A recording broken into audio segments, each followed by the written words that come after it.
அல்லாஹு அல்லாஹு அல்லாஹு அல்லாஹ் அல்லாஹு அல்லாஹ்.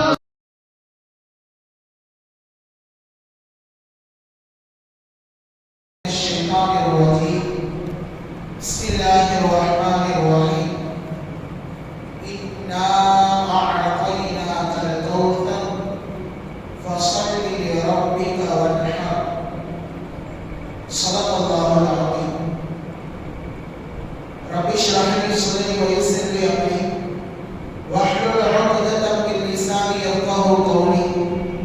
ரப்பி யஸ்ஸிர் வ லா து'அஸ்ஸிர் வ தம்மிம் பில் கைர் வ பிக நஸ்தஈன். سبحانك لا علم لنا إلا ما علمتنا إنك أنت العليم الحكيم. எல்லா புகழும் புகழ்ச்சியும் ஏக வல்லவனாகிய அல்லாஹ் ஜல்ல ஷானஹு வ தஆலா ஒருவனுக்கே உரித்தாகுக. கண்மணி நாயகம் முஹம்மது ரசூலுல்லாஹ் ஸல்லல்லாஹு அலைஹி வஸல்லம் அவர்களின் மீதும் அன்னாரது அடிச்சுவடுகளை அப்படியே பின்பற்றி நடந்த சத்திய சஹாபாக்கள், தாபிஈன்கள், தபஉ தாபிஈன்கள், ஹுஃபாத்கள், ஷுஹதாக்கள், நல்லோர்கள், பெரியோர்கள், இந்த உம்மத்தினர்களாகிய நம் அனைவர் மீதும் எல்லாம் வல்ல அல்லாஹ்வின் நல்லருள் என்றென்றும் நிறைவாக உண்டாகட்டுமாக. கண்ணியத்திற்குரியவர்களே, துல்ஹஜ் மாதத்தினுடைய முதல் ஜும்ஆ இது அஷ்ஹுருல் ஹுரும் என்று சொல்லப்படக்கூடிய அல்லாஹ் தஆலாவால் சங்கை செய்யப்பட்ட பாதங்களில், புனிதமாக்கப்பட்ட பாதங்களில் ஒரு பாதம் நாம் தற்பொழுது இருக்கக்கூடிய இந்த துல்ஹஜ்ஜினுடைய ஒரு பாதம். அதிலும் குறிப்பாக அல்லாஹ் தஆலா உலகில் வாழக்கூடிய அந்த ஒரு வருடத்தில் 30 நாட்களை சிறந்த நாட்களாக அல்லாஹ் தஆலா ஆக்கி வைத்திருக்கின்றார். அதில் குறிப்பாக இந்த துல்ஹஜ்ஜினுடைய முதல் 10 நாட்கள் சிறப்பிற்குரியவை. அதில் அல்லாஹ் தஆலா சத்தியம் என்று சொல்கிறார் குர்ஆனில், வலயாலின் அஷ்ர், 10 இரவுகள் மீது, துல்ஹஜ்ஜினுடைய முதல் 10 நாட்களின் மீது சத்தியமாக என்று சொல்லி அல்லாஹ் தஆலா இந்த துல்ஹஜ்ஜினுடைய முதல் 10 நாட்கள் மீது சத்தியம் செய்து சொல்கிறார் என்று சொன்னார். இதனுடைய மகத்துவம் என்ன, இது நாம் என்னென்ன அமல்களெல்லாம் செய்ய வேண்டும், குறிப்பாக இந்த நாட்களில் குர்பானி என்ற ஒரு அமல் இருக்கிறது, அது பிரதான ஒரு இபாதத்தாக அல்லாஹ் தஆலா வைத்திருக்கிறார் என்று சொல்லி சென்ற ஜும்ஆவிலே நாம் பார்த்தோம். இன்ஷா அல்லாஹ் இன்றைய ஜும்ஆவில் குர்பானியுடைய சட்டங்களை, குர்பானி யார் கொடுக்க வேண்டும், எப்படி கொடுக்க வேண்டும், எந்தெந்த பிராணிகளை கொடுக்கக்கூடாது, பிராணிகளை நாம் எப்பொழுது அறுக்க வேண்டும் போன்ற குர்பானி பற்றி உள்ள ஒரு சில தெளிவுகளும் அதனுடைய ஒரு சில சட்டங்களையும் நாம் பார்க்க இருக்கிறோம். ஆக எல்லாம் வல்ல இறைவன் இந்த குர்பானி என்ற வணக்கத்தை, பொருளாதாரம் செய்யக்கூடிய வணக்கத்தை அல்லாஹ் தஆலா நம் பொறுத்திருந்து ஏற்றுக்கொள்வானாக என்று சொல்லி தற்பொழுது குர்பானுடைய காலத்தில் நாம் பேசிக் கொண்டிருக்கிறோம். இந்த குர்பானி என்றால் என்ன என்று சொல்லி சஹாபாக்கள் ரசூலுல்லாஹி ஸல்லல்லாஹு அலைஹி வஸல்லம் கேட்கும் பொழுது நபி அவர்கள் அதற்கு சொன்னார்கள், சுன்னத்து அபீக்கும் இப்ராஹிம், இது உங்களது தந்தை ஹஸரத் இப்ராஹிம் அலைஹிஸ்ஸலாம் அவருடைய வழிமுறை என்பதாக ரசூலுல்லாஹி ஸல்லல்லாஹு அலைஹி வஸல்லம் சொல்லியிருக்கிறார்கள். சரி, வெறும் வழிமுறை என்று சொல்லியிருக்கிறாரே, எதற்கு அபீக்கும் என்பதாக சொன்னார்கள், உங்களது தந்தை என்று ஏன் சொன்னார்கள் சொன்னால், அரபர்களுடைய ஆரம்பமே ஹஸரத் இப்ராஹிம் அலைஹிஸ்ஸலாம் அவர்கள் தான். ஹஸரத் இப்ராஹிம் அலைஹிஸ்ஸலாம் அவர்களுடைய மகன் ஹஸரத் இஸ்மாயில் அலைஹிஸ்ஸலாம், ஹஸரத் இஸ்மாயில் அலைஹிஸ்ஸலாமுடைய வழித்தோன்றலிருந்து வந்தவர்கள் தான் இந்த அரபர்களாக இருக்கின்றார்கள். எனவே உங்கள் தந்தையுடைய வழிமுறை இந்த குர்பானி கொடுப்பது என்பதாக ரசூலுல்லாஹி ஸல்லல்லாஹு அலைஹி வஸல்லம் அவர்கள் சொல்கிறார்கள். எனவே நீங்கள் குர்பானி கொடுப்பதாக இருந்தால் ஃபகீரு பிஹா நஃப்ஸா, நீங்கள் மனப்பூர்வமாக நீங்கள் குர்பானியை கொடுங்கள், மன திருப்தியாக, மன சந்தோஷமாக நீங்கள் உங்களுடைய குர்பானிகளை நிறைவேற்றுங்கள் என்று சொல்லி ரசூலுல்லாஹி ஸல்லல்லாஹு அலைஹி வஸல்லம் சொல்லி காட்டுகிறார்கள். காரணம் ஏன்? அதில் ஒரு சில சிரமங்கள் இருக்கின்றது. முதலாவதாக பொருளாதாரம் அங்கே கொடுக்க வேண்டும். குறிப்பிட்ட தொகையை நாம் குர்பானிக்கு நாம் ஒதுக்கியாக வேண்டும். 25,000 30,000 ஒரு ஆட்டினுடைய விலையாக சொல்வார்கள்.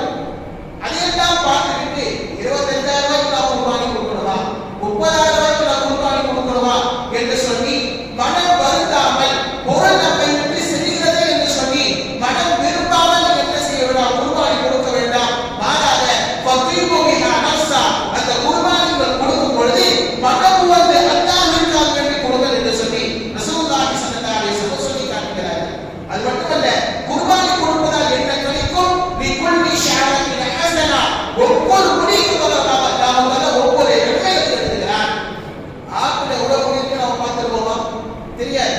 அல்லது மாட்டில ஒருவர் கூட்டு குர்பானி செய்கிறார், அதுல எவ்வளவு முடி இருக்குன்னு பார்த்துருக்கோமா? தெரியாது. அப்ப அந்த அளவிற்கு ஒவ்வொரு முடிக்கும் நமக்கு ஒவ்வொரு நன்மைகளை தருகின்றான். அது மட்டுமல்ல,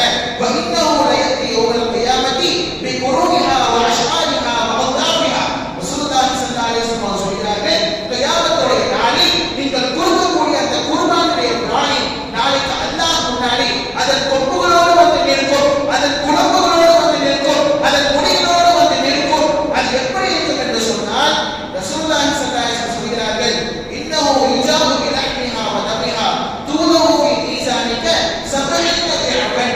ஹதீஸில் வருகிறது, அது தனது இரத்தங்களோடு சதைகளோடு போர்த்தப்பட்ட ஒரு பிராணியாக உங்கள் மீசான் தராசனத்தில் அது வைக்கப்படும், நன்மைக்குண்டான அந்த தட்டில் வைக்கப்படும். அப்படி வைக்கப்பட்டால் அதனுடைய எடை 70 மடங்கு பெருத்ததாக இருக்கும் என்று சொல்லி ரசூலுல்லாஹி ஸல்லல்லாஹு அலைஹி வஸல்லம் சொல்லி காட்டுகிறார்கள்.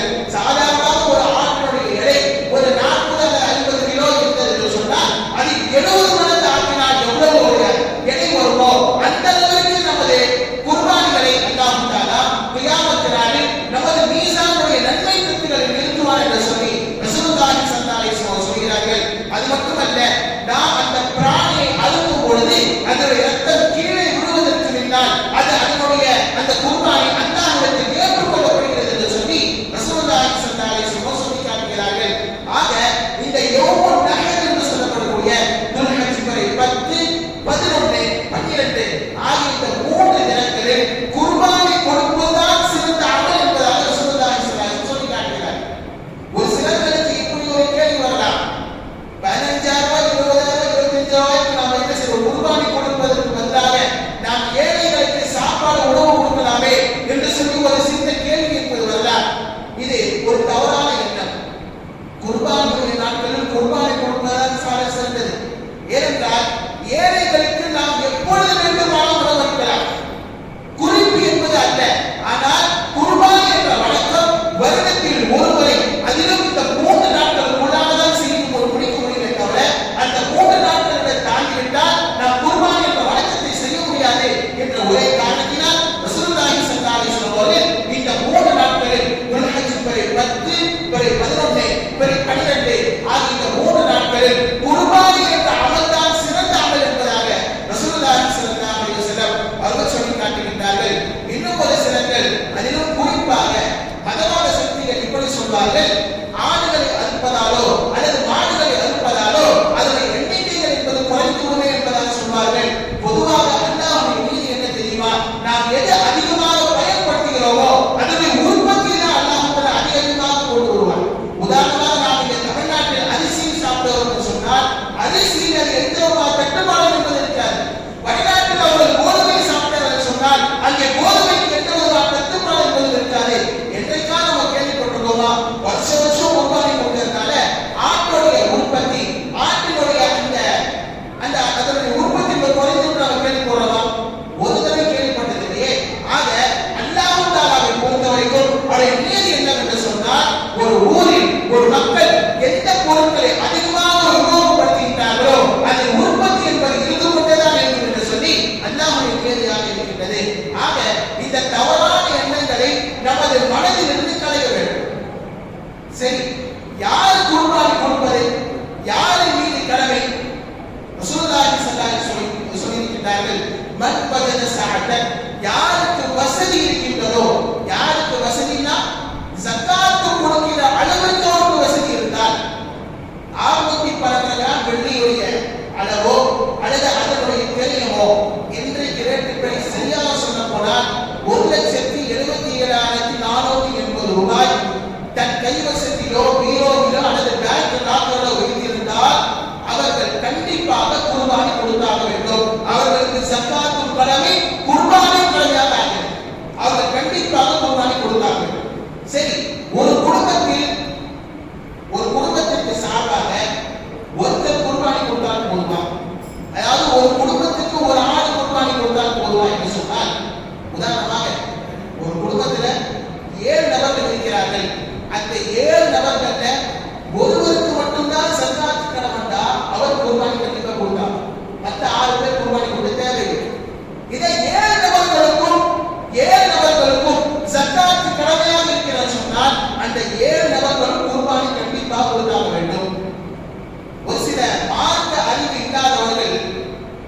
குடும்பத்துக்கு ஒரு ஆடு கொடுத்தா போதும் என்று சொல்றாங்க. ஹதீஸுடைய வாசகம் இதுதான். அதாவது ரசூலுல்லாஹி ஸல்லல்லாஹு அலைஹி வஸல்லம் அவர்கள் எங்களை ஆட்டிலும் ஒட்டகத்திலும் எங்களை ஒவ்வொரு நபர்களாக பங்கு சேர சொன்னார்கள். அதாவது ஒவ்வொரு நபர்களை தான் அங்கே கணக்கு வைக்கிறார்கள், ஒவ்வொரு தலையை தான் கணக்கு வைக்கிறார்கள் தவிர ஒரு குடும்பத்திற்கு ஒரு ஆண் என்று சொல்லி ரசூலுல்லாஹி ஸல்லல்லாஹு அலைஹி வஸல்லம் சொல்லவில்லை என்று சொல்லி நாம் ஹதீஸ்களில் பார்க்க முடிகிறது. ஆக இங்கே சொல்ல வருவது என்ன விஷயம் என்று சொன்னால், ஒருவருக்கு ஸகாத் கடமையாகிவிட்டால் அவரின் மீது குர்பானி என்பது கடமை. ஒரு வீட்டில் 5 நபர்கள் இருக்கின்றார்கள், 5இல் 2 நபர்களுக்கு ஸகாத் கடமை என்று சொன்னால் அந்த 2 நபர்கள் மீது குர்பானி என்பது கடமை. அல்லது 5 நபர்களுக்கும் ஸகாத் கடமை என்று சொன்னால் அந்த 5 நபர்களும் குர்பானி கட்டாயமாக கொடுத்தாக வேண்டும், அது வாஜிபாக இருக்கின்றது என்பதை நான் இங்கே உங்களுக்கு சொல்லியாக வேண்டும். சரி, ஆடு கொடுப்பது சிறந்ததா மாடு கொடுப்பது சிறந்ததா என்று சொன்னால் ஹதீஸ்கள் வருகிறது. ஹஜ்ரத் அபூ ராஃபி ரலியல்லாஹு அன்ஹு அறிவிக்கின்றார்கள், ரசூலுல்லாஹி ஸல்லல்லாஹு அலைஹி வஸல்லம் வாழ்க்கை என்று சொன்னால் பி கபுஷைனி அதீமைனி சமீனைனி அம்லஹனி மௌஜூதைனி. ரசூலுல்லாஹி ஸல்லல்லாஹு அலைஹி வஸல்லம் அவர்கள் 10 வருடங்கள் மதீனாவில் வாழ்ந்தார்கள். அந்த 10 வருடமும் குர்பானி கொடுத்தார்கள். அதுவும் எப்படிப்பட்ட ஆட்டை குர்பானி கொடுத்தார்கள் சொன்னால் செவ்வரி ஆட்டை குர்பானி கொடுத்தார்கள். அந்த செவ்வரி ஆடு எப்படி இருந்தது சொன்னால் பருமனாக கொழுகொழுந்ததாக அந்த ஆடு இருந்தது. சரி, அதோட நிறம் எப்படி இருந்தது சொன்னால் கருப்பும் வெள்ளையும் கலந்ததாக அதோட ஆட்டோட நிறம் இருந்தது. சரி, அந்த ஆடோட தன்மை எப்படி இருந்தது சொன்னால் காயடிக்கப்பட்ட ஆடாக இருந்தது என்று சொல்லி ஹஜ்ரத் அபூ ராஃபி ரலியல்லாஹு அன்ஹு, அன்னை ஆயிஷா ரலியல்லாஹு அன்ஹா போன்றவர்கள் இந்த ஹதீஸை அறிவிக்கின்றார்கள். ஆக நல்ல பருமன் உள்ள நல்ல திரகாத்திரமாக ஒரு செவ்வரி ஆட்டை, அதிலும் காயடிக்கப்பட்ட ஆடாக இருந்தால் அது சிறந்ததாக இருக்கும். காரணம் நபியவர்கள் சொல்வது இதுதான், காயடிக்கப்பட்ட ஆடாக இருந்தால் அது ரொம்ப டேஸ்ட் கூட தெரியும். காயடிக்காத ஆட்டை விட காயடிக்கப்பட்ட ஆட்டை கொடுப்பதால் அதில் சுவை என்பது அதிகமாக இருக்கும். எனவேதான் ரசூலுல்லாஹி ஸல்லல்லாஹு அலைஹி வஸல்லம் அவர்கள் காயடிக்கப்பட்ட செவ்வரி ஆட்டை குர்பானி கொடுத்திருக்கிறார்கள் என்று நாம் இங்கே பார்க்க வேண்டும். சரி, குர்பானுடைய பிராணிகள் எப்படி இருக்க வேண்டும் என்று சொன்னால்,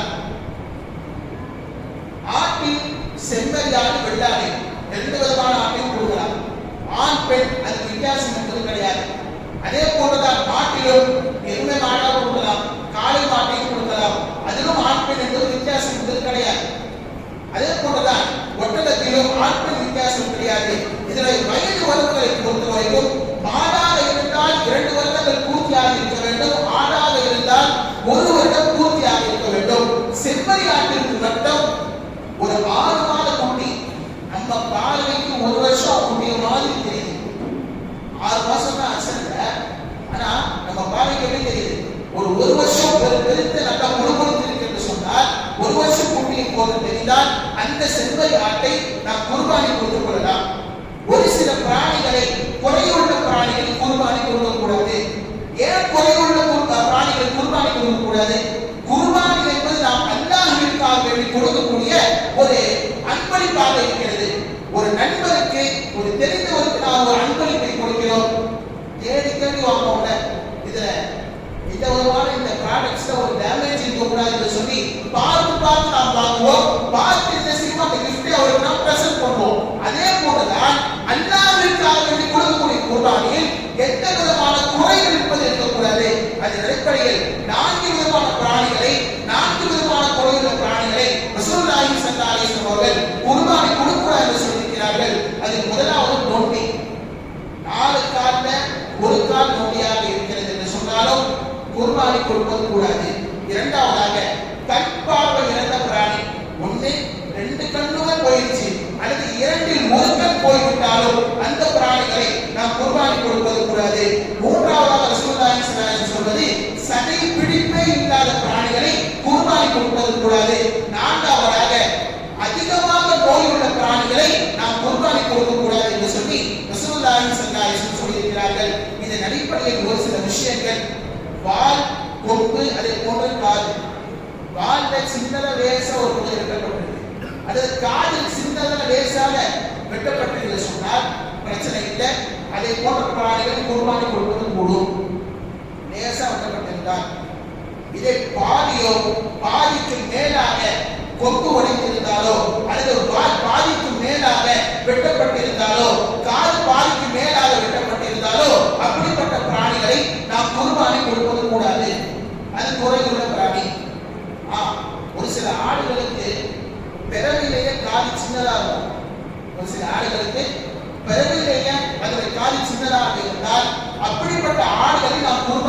போடலாம். அது குறை அல்ல, அது பிறக்கும் பொழுதே அந்த ஆடு அப்படிதான் பிறந்தது.